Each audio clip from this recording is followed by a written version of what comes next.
So this is being recorded. And so since it is being recorded, if for some reason you would rather not have your face on the screen, feel free to do that. And you're also able to go into the settings in Zoom and take out your, like maybe put your initials for your name in case that feels a little better to you. But I don't think we're going to get super deep or super personal today.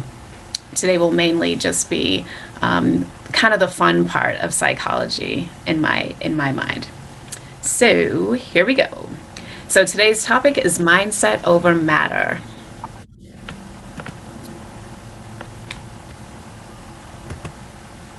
And it's staying still. Why is it doing that? Okay, there we go. All right, so I'm going to show you 4 statements here.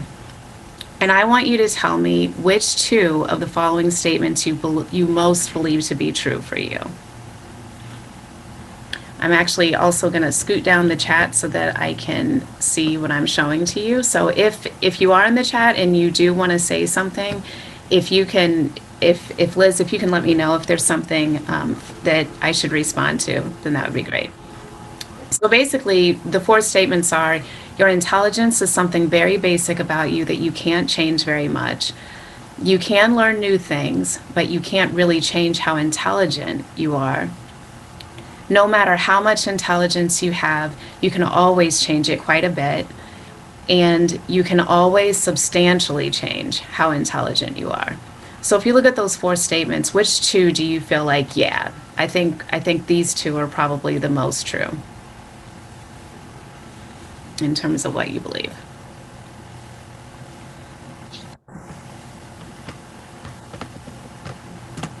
All right, now here are a few more questions. You are a certain kind of person, and there is not much that can be done to really change that. No matter what kind of person you are, you can always change substantially. You can do things differently, but the important parts of who you are can't really be changed. And the last one is, you can always change basic things about the kind of person you are. So again, if you can look at these and say, this one seems to fit me the most, that'd be great. Or these 2. All right, now we're going to go back to the first page. And the first 2 that we listed are called fixed mindset statements. So these are statements that say that our intelligence is pretty static, it's stable, it doesn't change very much over time. And then the bottom 2 are what we call growth mindset statements. And that idea is that no matter how much intelligence you have, you can still change it. Basically, that intelligence is kind of malleable. It's something that can be changed over time. So the top 2 are the fixed mindset, the bottom 2 are the growth mindset. Then if we go back to the other page, we can see that numbers 1 and 3, the first and third one, are the fixed mindset ones. So those are saying in terms of your personality. So not necessarily your intelligence, but in terms of your personality, that you are a certain kind of person, and that's just kind of how you are, and there's not a whole lot that can be changed about that.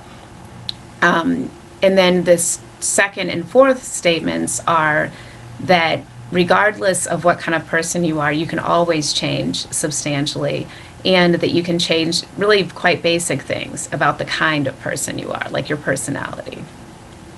So again, are you more of a fixed mindset person in terms of personality, or are you more of a growth mindset person? And we'll go into more detail about these 2, so you'll get a better idea of them.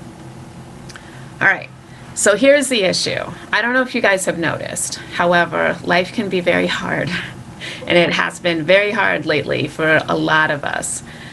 So that's kind of what we're working with. Life can be hard.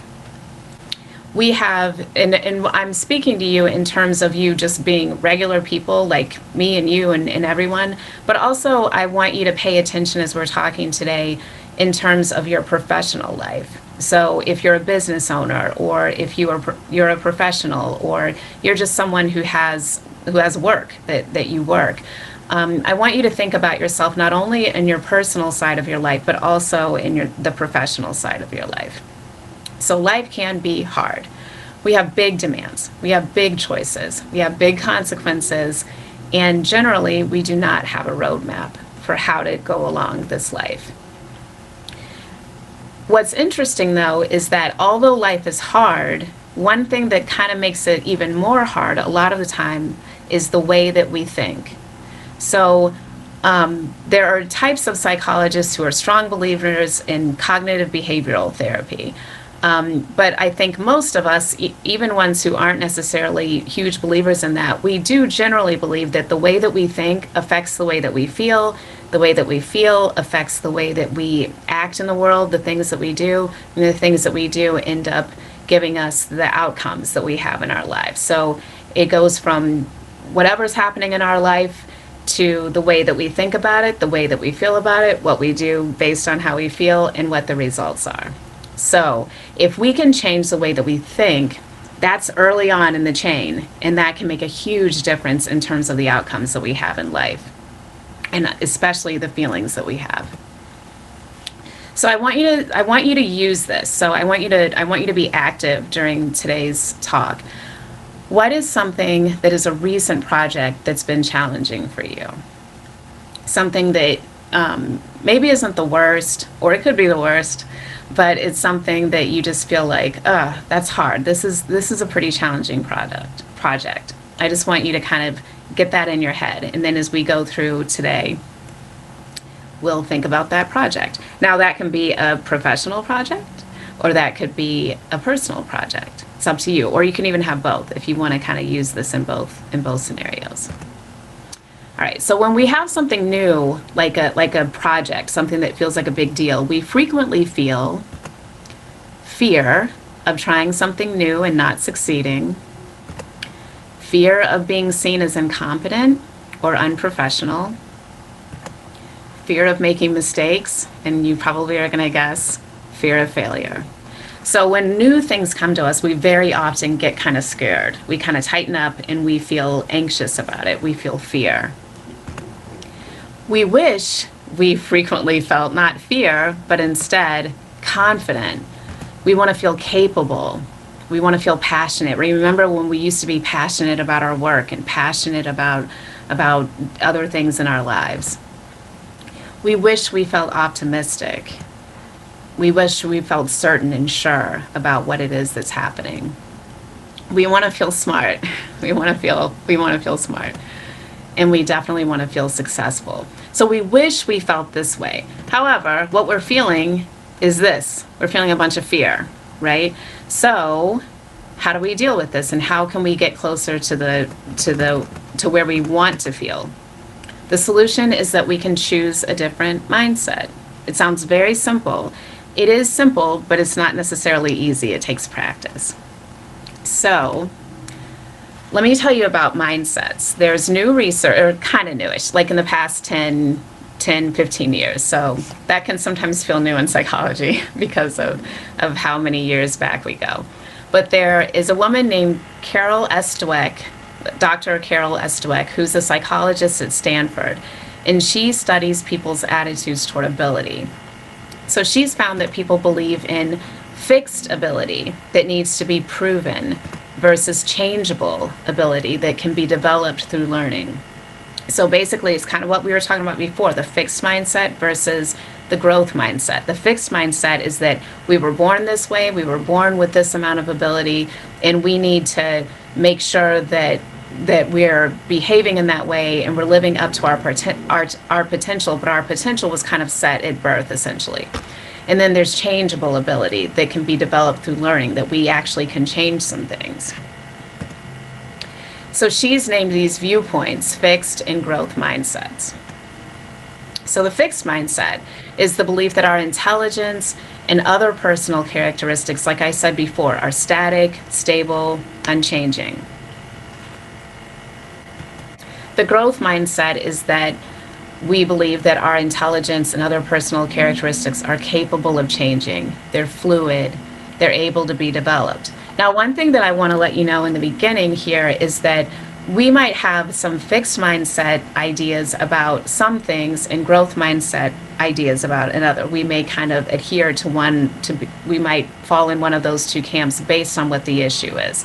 So when someone tells me that I have the ability to that I would be able to draw in a great way, it's really hard for me to imagine that. It's hard for me to imagine that I could become really good at that.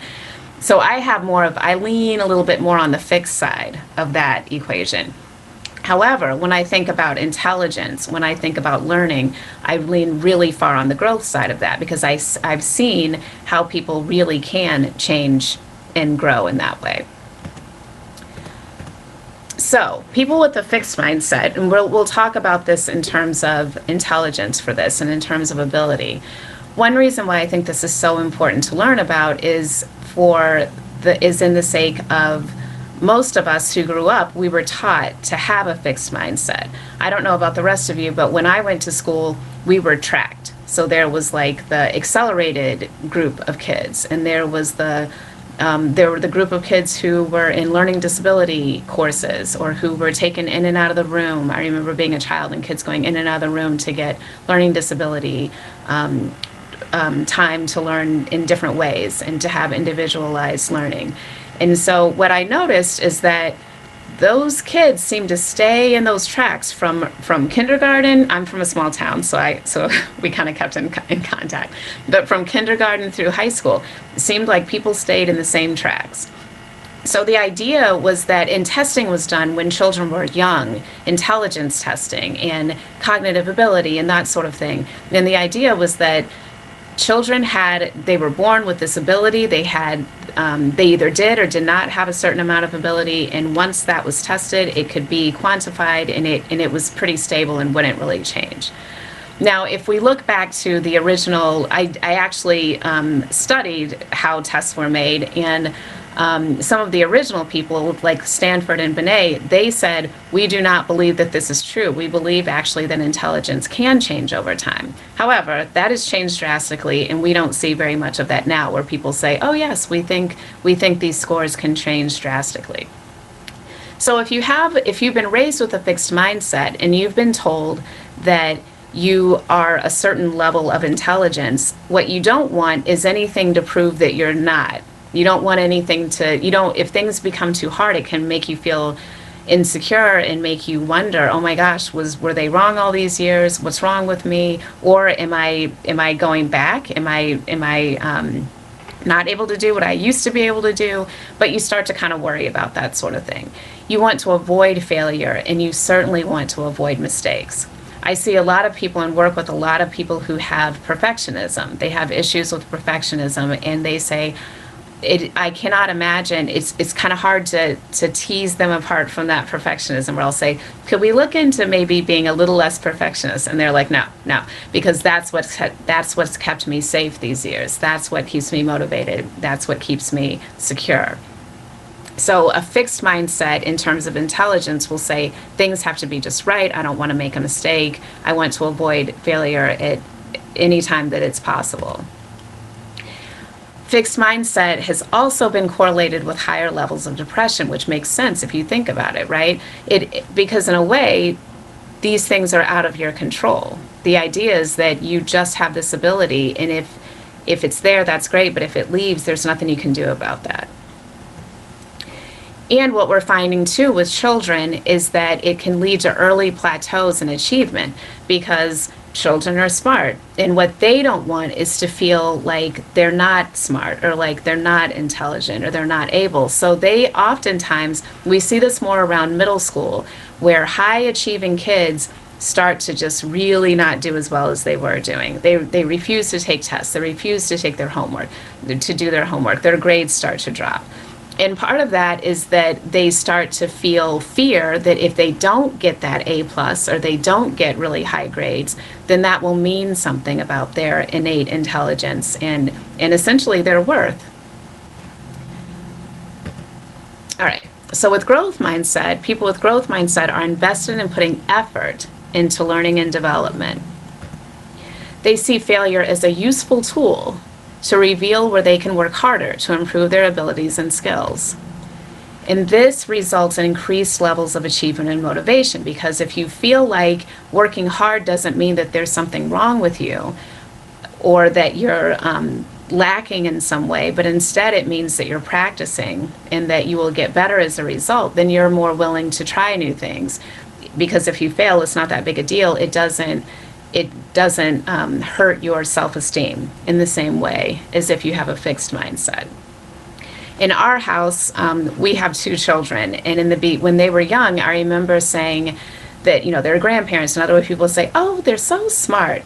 And I remember saying, "I wish you kind of wouldn't say that, because I don't want them to start thinking that they're smart. Instead, I want them to think that they work hard, and that's how they get good grades, or that's how they learn things." And so we would sometimes have conversations after visiting relatives, and we would say, "Hey, somebody said you're smart.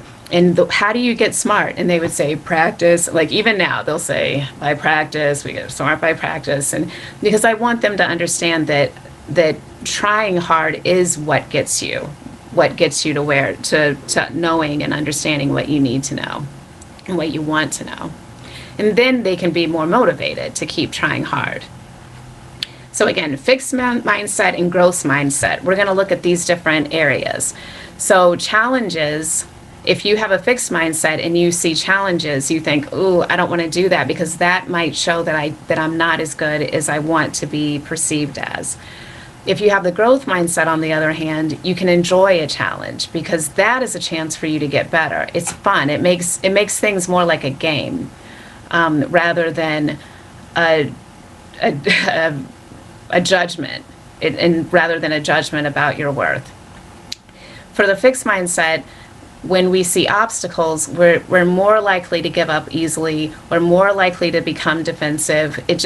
Again, it's like we have this sense that we're never going to get what we want. But in the growth mindset, we feel like, "Oh, this is my chance to practice being persistent, to practice working as hard as I can, and to not give up," because those are good qualities, and you start to understand that the more I don't give up, the better my results. For the fixed mindset, effort is something that they may not try.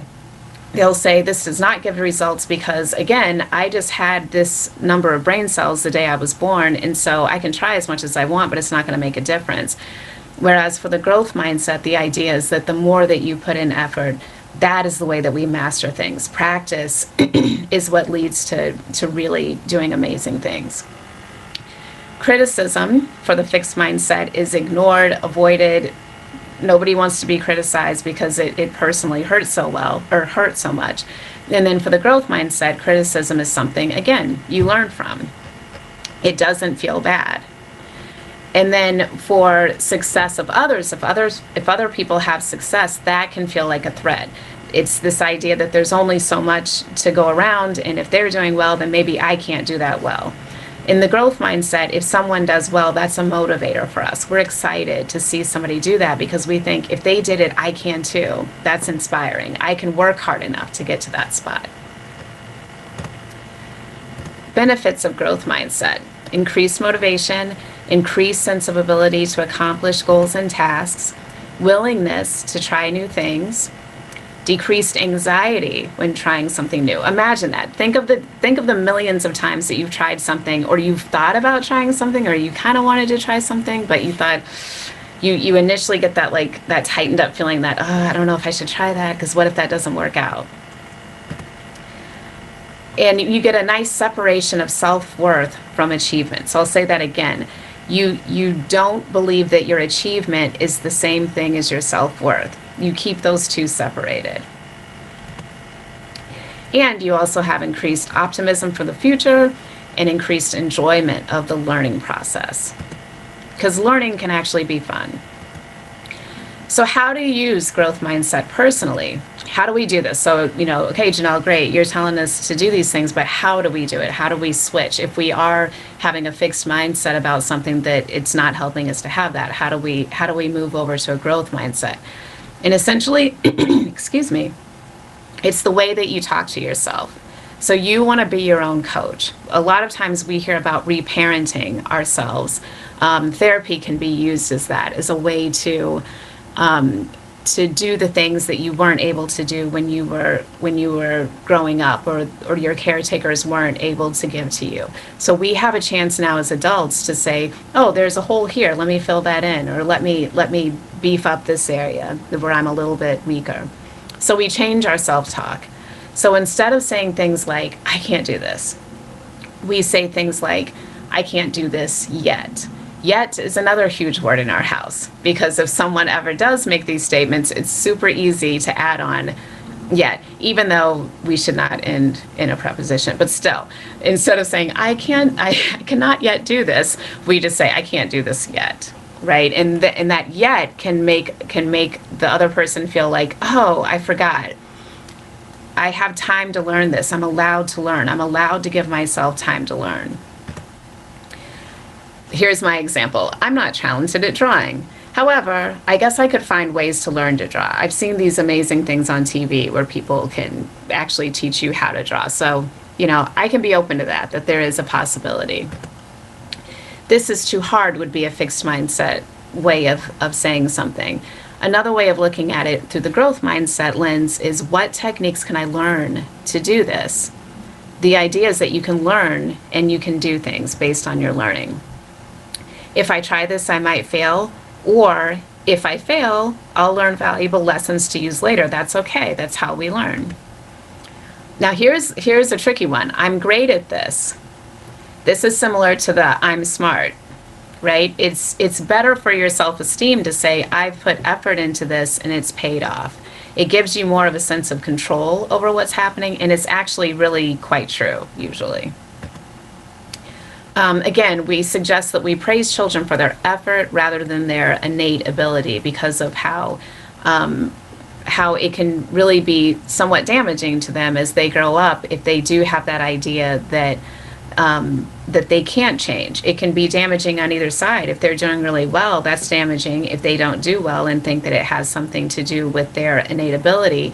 And the same on the other side, if they're having areas where they struggle more and they have a harder time, we're like, hey, everybody struggles. Let's keep working. Let's keep trying. I can see change. I'm really excited in how hard you're working, and I can see the difference. And how does that feel, right? How does it feel to work hard and then see that you jumped a little bit further than you jumped the day before, right? What does that feel like? That sense of agency. So how do we use growth mindset professionally? As an employer, I think one way for us to look at this is to allow coworkers or employees to make mistakes and focus on what they learn as a result. A lot of times people will hide something that they've done because they don't want to be in trouble, and so they'll hide it. But if you let them know from the beginning, hey, I know you're going to make some mistakes. I'm giving you this project. I know there will be some problems with that, but that's okay. We're on the same team. I'm supportive of you. I'm loyal to you, and I'm going to go ahead and help you get through this, and that can be really helpful. The other thing you can do is to encourage employees to stretch their limits and learn. The team works better if the team is growing. So you might have someone on your team who actually is better suited for a different role in your company, but you wouldn't have known that if they never tried to step outside of the things that they've already been doing. Letting employees know that you're invested in their development. Again, it's just showing that you believe that they can develop and that you want them to, and it's going to help them to want to stay with you and want to be with someone who believes in them in that way. And like I said before, viewing them as valuable team members that you can learn from.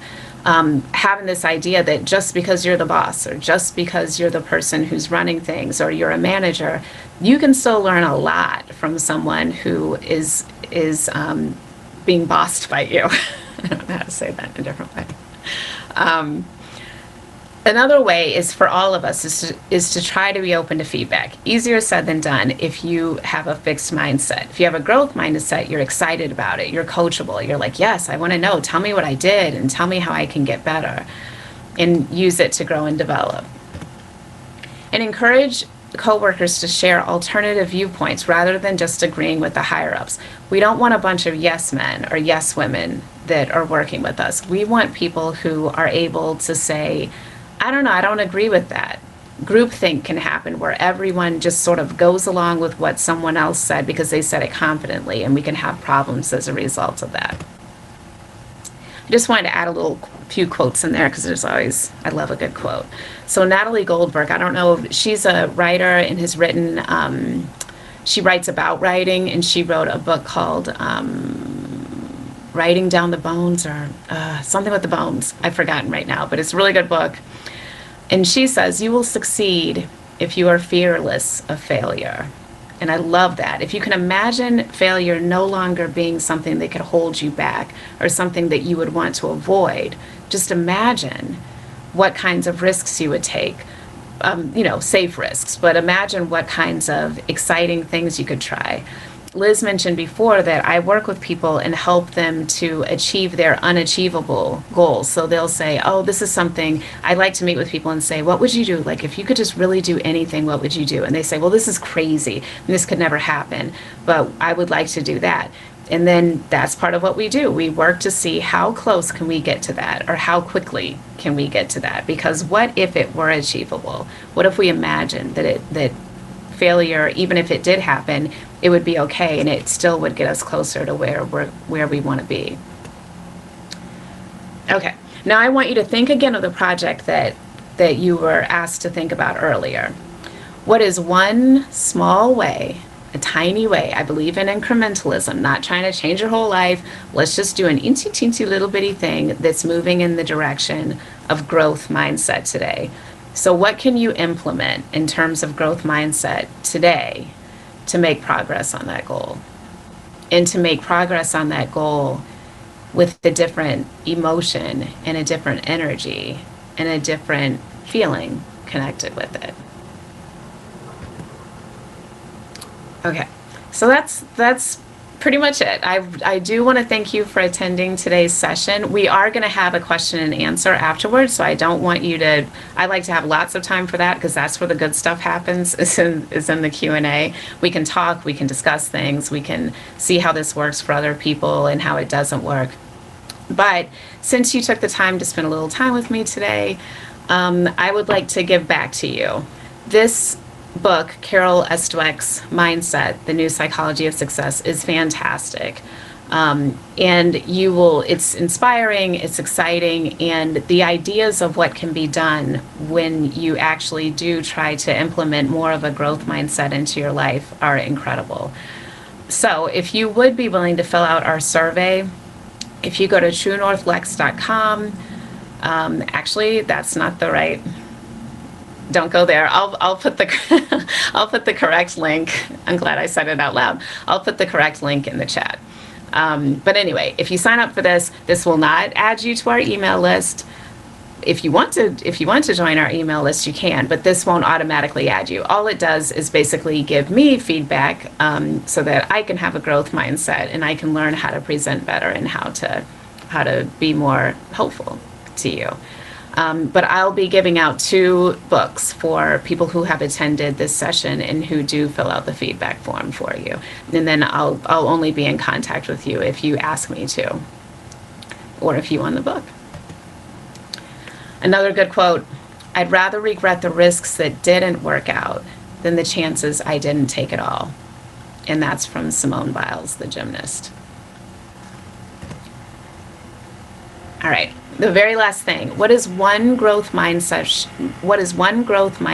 shift that you can make today to benefit yourself personally? So we looked at the professional side of what you can do, but what do you think you could do personally today? And this is just a gift to yourself. What can you do to help you move more toward that growth mindset, that idea that you can actually change? And then that's the last one. Mistakes are a fact of life. I forgot that was on there. Mistakes are a fact of life. It's the response to the error that counts. Nikki Giovanni, again, wise poet. All right, so now we are into the Q&A discussion. I'm going to go back to the regular screen and stop sharing. I'll at least pause the share and get back with you all. So now, if you guys want to show your videos if you feel comfortable, and if you don't, that is perfectly fine too. No pressure. But let's talk a little bit. So who in here can think of one of the first times that, or one of your earliest experiences of having a fixed mindset. So for some people, that might be that they were cut from a team and someone said, "Oh, you would never be a baseball player. That's just not, that's not in the cards for you." Or if you applied to go to college or go to a certain school and you didn't get in, and then you were under the idea that, like, oh, I'm not I'm not made that way. That's not something that's in the stars for me. Can anybody feeling brave and would like to mention something like that that's happened to them?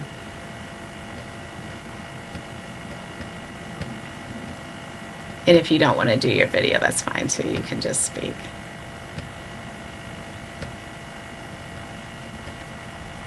There's a message from Mackenzie in the chat. Oh, let me pull that back up.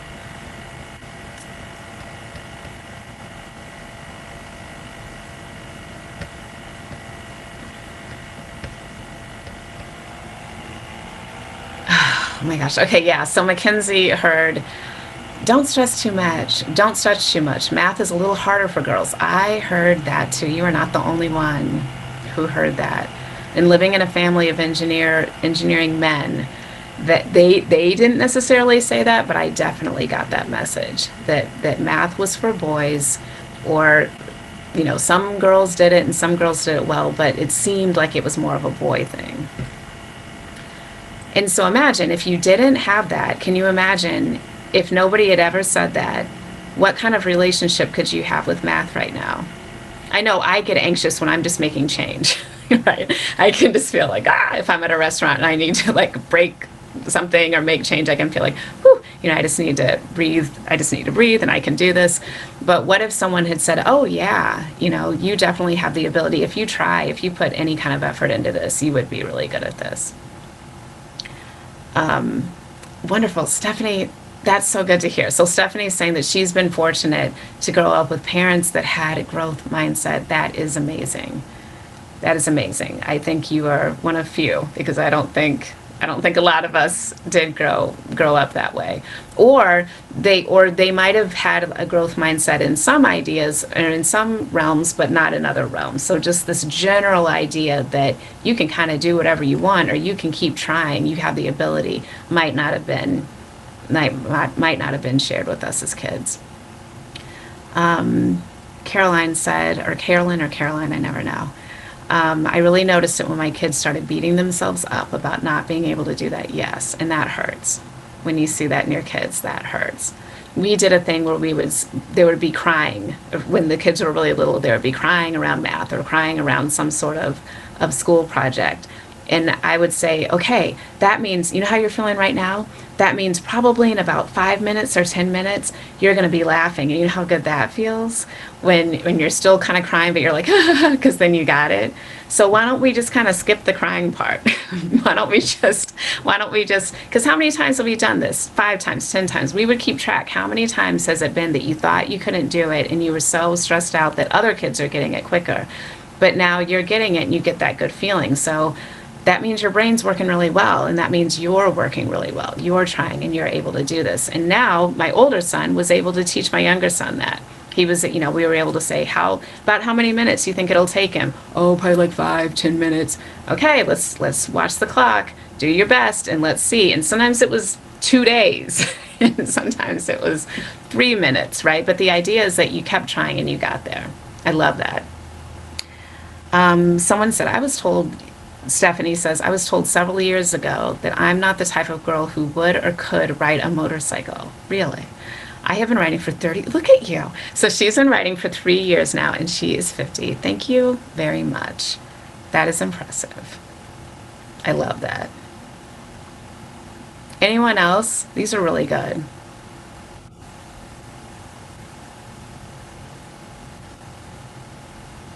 I'll share. Since I'm asking you to share, it seems like it's only fair, right, for me to do the same thing. Preparing for this presentation, preparing for pretty much any presentation, puts me almost immediately immediately back in a fixed mindset. And I always feel like, oh, why did I say I would do that? I said in the beginning, oh, I was so excited to hear that I would give this that I would give this presentation. I am excited in the moment, and then future Janelle looks at original Janelle who said she would do it, and she's like, why? The person who's making the presentation is like, why? Why do you always say that you'll do it? Why do you do this to us? Why do you put us in this position? But now I feel fine. Last night I did not feel fine. The other day I did not feel fine, right? The leading up to it makes me feel like, oh, what if I can't do it well enough? What if nobody benefits? What if everybody hates it? All those thoughts go through my head. But I work really hard at saying, okay, even if that's the case, even if it is just the worst thing in the world, I just have to move on with my life, right? And I'm getting feedback, so hopefully, and I would appreciate it, I really do appreciate it, getting feedback. And then I find out that, oh, I can try this, or oh, I can try that. And then hopefully my presentations will get better and better and better. I'm definitely more comfortable doing the therapy thing than doing the presenting thing, but it's something that I want to do more of and I want to grow in. And so that's something where my fixed mindset will just raise its head, and I have to hold it, hug it, and say, I totally get where you're coming from. However, let's try on this growth mindset for a little bit and see if that will work better for us. And it usually does. But I don't want you to feel like I got all this stuff together. I do not. I do not have anything all the way together. But I read the books and I try the stuff. And so I really do see how this can be helpful to people. Math is my memory too. Okay, Liz, math is your memory too. I was put into a level number in elementary and never could rise above it. Always felt inferior. Yes. How many of us can raise our hands and say, yes, that it was sort of like you got on that track and there was no getting off the track. They decided for when you were like 5, I think in our school, they were 5 or 6 or something, and they made these decisions. Registrar, please hold for the next available agent. Yes. But that is what happens, right? It's like we get really stuck. Stephanie just decided, no, you doing it. Oh, that's very nice. Thank you. I do try to make it approachable and relatable. It's like, yeah, my hands are shaking. And what I really believe is that when we do work together, when we do kind of admit what's not perfect, again, that it goes right along with this growth mindset. If we admit that, yeah, I'm kind of weak in this area, or this makes me scared, this makes me nervous, then somebody else will say, oh yeah, me too, or I totally get that. And then that's inspiring. When I hear great speakers say, oh, I threw up before I gave this presentation, I'm always floored, because I think, oh, I have that same fixed mindset of they were born giving presentations. They were born this way. And then they say, no, I have to work at it, or it's not my original, it's not my basic personality that I was born with. It's something that I've had to learn over time. So that's inspiring to me. Anything else that you all can think of in terms of, I like to think of the earliest one, because I think that it helps us to understand how important this is, that this is really, really, really important. And if we don't pay attention to it, we can continue to think in this way. We can continue to live our lives in this way, in this limited way, when if we allow ourselves to try something new and ride a motorcycle, I love that. Doing that for 3 years now, ride a motorcycle and do those sorts of things, then, I would love to hear, Stephanie, what has that done for you? What has that been like for you to have taken that leap and to do it? And now you've been doing it 3 years, I'm guessing you like it. It's empowering. Yes, it's empowering. And it is, that's exactly what this growth mindset is about.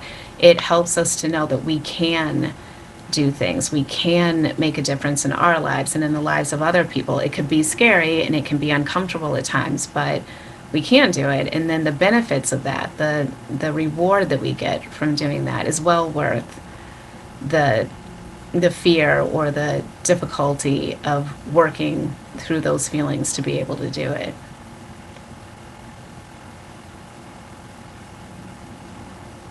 Anybody else have anything else that you can think of that along these same lines?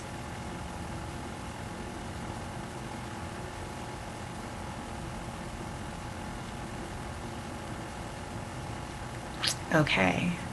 Well, I will let you go. We don't have to stay the whole time, but what I will do is I will hang out and then I'll just stay here until the last question is questioned. And if anybody does want to get in contact with me, okay.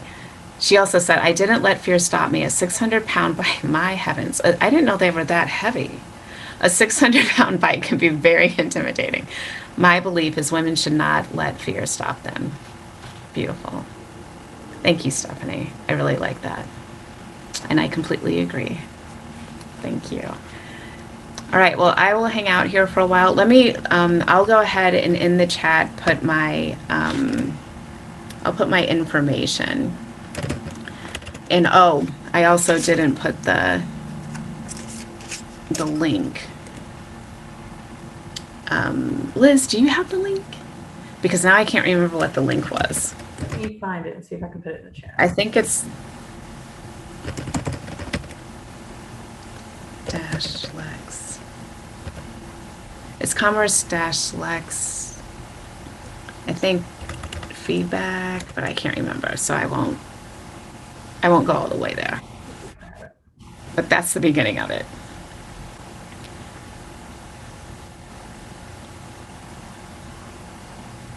You know, another thing too that I think is helpful is when you think about people, especially women that you admire. Like, I like to think about my mother or my grandmothers or even people I've never met, but I just think they're amazing and I kind of want to be like them. To think about where they came from and what they went through and how they were able to know that they could make differences and know that they could make a change in their lives. Thank you. Okay, it is feedback. So that they could do those things. I think that sometimes can give us this sense of like, well, if my grandmother can do it, then maybe that blood runs through me and maybe I can do it too, right? Or and then the other end of that spectrum is that there's some girl or there's some little boy who is watching me right now and I maybe don't know it, or maybe I do know it. And so if I don't go ahead and do this and do something that's difficult and not easy, then that's teaching them that they should be limited and that they shouldn't go for it. And that, I cannot stand the thought of that.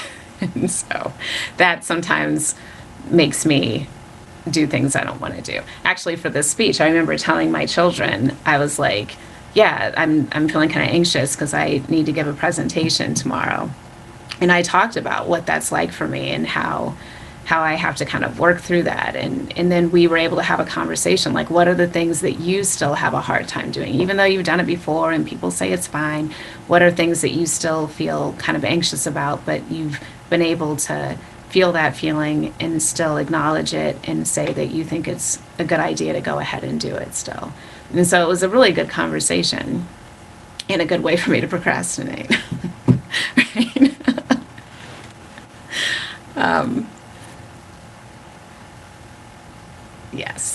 Yes. Okay. Well, I will let you all go.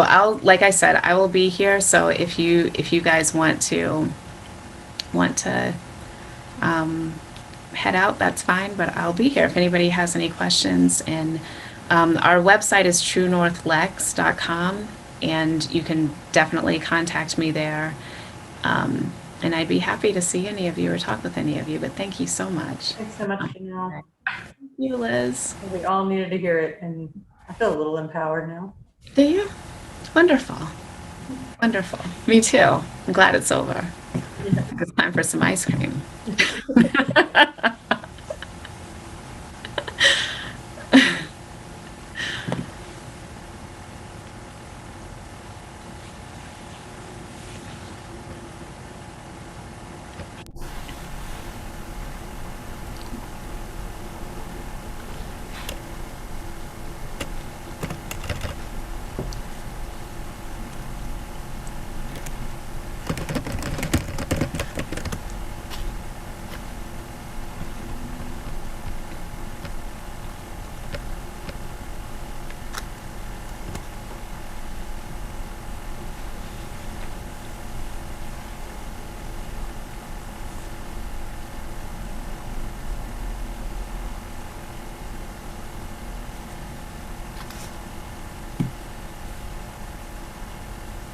Also, if you have questions or you'd like to say something but you don't really want to say it in front of everyone else, feel free to give me a call. And because I get that too. That's our number. So if you'd like to give us a call or email, we can definitely speak.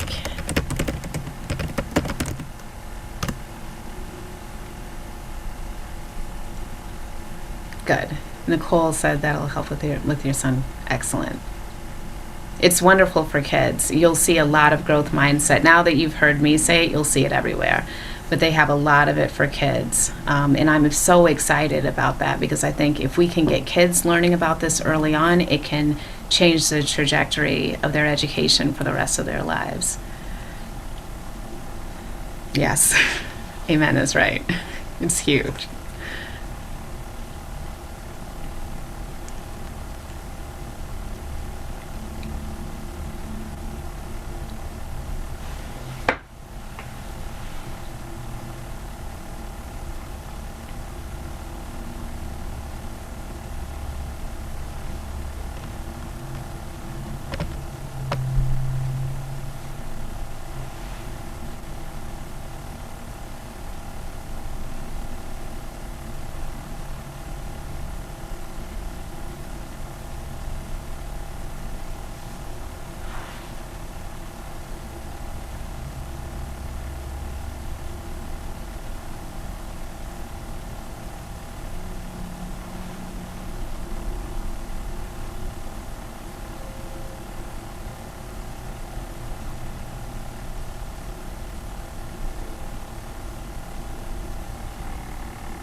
Thank you, Liz. Thank you, everybody.